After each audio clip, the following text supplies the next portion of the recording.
Hello বন্ধুরা, তো আশা করছি আপনারা ভালো আছেন, সুস্থ আছেন, সবাইকে ভালো রেখেছেন। আমি শুভঙ্কর। তো নিত্য প্রয়োজনীয় দিনের মতন কোনো সময় জোম্যাটো, কোনো সময় লোয়ার কাজ। তো যখন যা পাই তাই কাজ করি, কারণ ঘরের দায়িত্ব যেহেতু নিয়েছি। তো জানি না ভগবান আমার জন্য, আমার মহাদেব আমার জন্য কী লিখে রেখেছে, বাট জীবনে চলার পথে তো কষ্ট করতে নেই। আমার বাবা মা একটাই কথা বলেছে, কষ্ট ছাড়া কিছু পাওয়া যায় না। তো সবসময় কষ্ট করে চলতে হবে। তো এইটা তার মানে এটাও নয় যে কষ্ট সবসময় সারাটা জীবন কষ্টই করে চলে যেতে হবে। তো কষ্টের মাঝে, কাজের মাঝখানে একটু না আনন্দ ফুর্তি তো করতেই হবে। আনন্দ ফুর্তি, কারণ জীবন তো একটাই। জীবনে চলার পথে তো বন্ধুরা জানবেন যে কষ্ট ভালো খারাপ দুটো নিয়েই তো জীবন। তো কোনো সময় ভালো দিক যাবে, কোনো সময় খারাপ দিক যাবে। সবসময় ভগবানের উপর বিশ্বাস রাখবেন আর নিজের লক্ষ্য স্থির রাখবেন।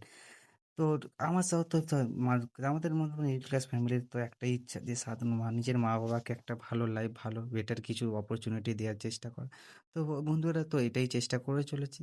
তো বন্ধুরা অবশ্যই আমার মতামতটা আপনার কেমন লাগলো অবশ্যই কমেন্টে জানাবেন। আর আমার যদি নিত্য প্রয়োজনীয় জীবনে ব্লগটা ভালো লাগে তো অবশ্যই চ্যানেলটিকে সাবস্ক্রাইব করবেন। ততদিনে ভালো রাখবেন, সুস্থ থাকবেন, সবাইকে ভালো রাখার চেষ্টা করবেন।